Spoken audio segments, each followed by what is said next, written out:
Hi, Sunil sir. Hi. Sir, I have a question to ask you. Sure, go ahead. Since you know that there are questions flooded regarding USA visa and US related questions, and thanks to your successful and informative videos, half of it that has been cleared, I have one more question to ask you. Yeah, sure, go ahead. Alright, so if a B1 B2 traveler accidentally overstays by just few days due to flight cancellation or delay, does that impact in the future visa applications? See, there is no such thing as accidental overstay because, for example, if you go to the US, they give you a chance to stay for 180 days, मतलब 6 महीना. कौन सा tourist है जो जाएगा वहाँ 6 महीना रुकेगा और एक्सीडेंटली उसका 1 दिन या 2 दिन ओवरस्टे हो जाएगा? इट मीन्स कि the person intentionally plan to stay that many days, and staying for that many days also will jeopardize your visa. For example, first time to you go and stay for 5.5 months, for example, but when second time you re-enter the US, the border security will tear you apart. They will ask you ki kaun se what were you doing for this many months. So they will immediately figure it out, either you were working somewhere or doing some of the things ki you stayed for that many months.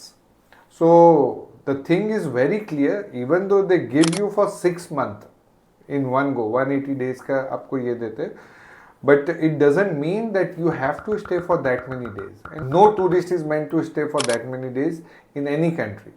तो वो tourism नहीं कर रहा था, कुछ और कर रहा था. तो hope I cleared this point कि उसमें कोई accidental नहीं होगा, वो इंटेंशनल होगा. तो try to avoid to stay even within that span of time. For example 6 महीने का आप 5.5 महीना भी मत करो, आप टाइम के पहले जाओ. 1 महीना 2 महीना is generous, more than generous.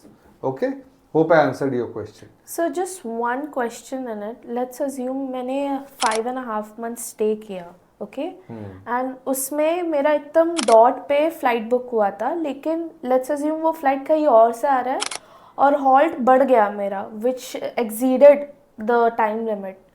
कभी कभी प्लेन वगैरह कैंसिलेशन होता है या फिर लास्ट मिनट. जैसे मैंने आपको बताया 5.5 मंथ आप क्यों थे? कौन टूरिस्ट वीजा पे कौन उतने दिन रहता है? और अगर चलो मान लिया कि कोई भी रीजन से आपके फैमिली रिलेटिव्स आ गए, फॉर एग्जाम्पल मॉम आ गए, डैड आ गए, पेरेंट्स उतने दिन रुक सकते हैं.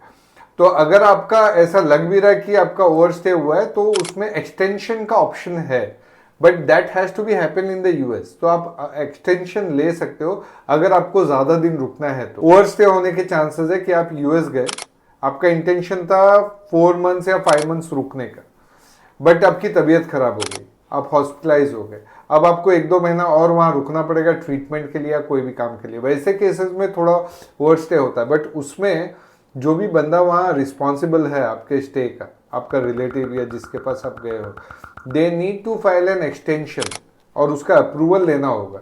ठीक है, एक बार एक्सटेंशन मिल गया आपको, उन लोग सामने से आपको एक्सटेंशन देंगे, ठीक है 1 महीना 2 महीना आप और रुक सकते हो. सिर्फ उस केसेस में चांसेस है कि आपका ओवरस्टे हो सकता है. बाकी तो अगर अच्छा खासा हेल्दी आदमी है और फिर रुक रहा है तो वो एक्सीडेंटल नहीं है, इंटेंशनल है. ठीक है, hope I answered your question. Peace. Thank you.